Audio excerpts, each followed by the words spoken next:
Steppin' भी देखंतु unused condition रे अछि आज्ञा किलोमीटर देखि जानुचंती तो गाड़ी को कंडीशन रे थिबो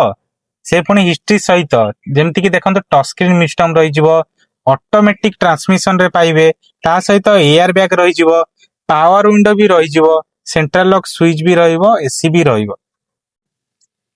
नमस्कार जय जगन्नाथ। किलोमीटर तो देखिले जेमति कि होची 35-36 किलोमीटर चलची सेमती आज्ञा शोरूम हिस्ट्री सहित जेमती आज आपण माना पई अणाई के आसी 2017 registration Renault Kwid RXT option जोटा कि फास्ट ओनर रहिबो किलोमीटर जेमती कि 3600 रनिंग अछि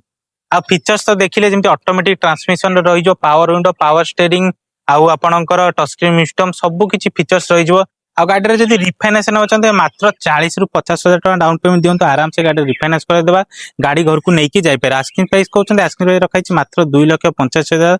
आउ एमती सर्च देखिया पई हेले हम चैनल को फॉलो सब्सक्राइब करी रखंतु जहा द्वारा कि नुवा नुवा कलेक्शन वीडियो अपलोड होइजबो आपन पाखरे प्रथम नोटिफिकेशन आसी जदी आपन पसंद थिबो आसी हमटो भी परचेस कर पे तो रहिली जय जगन्नाथ।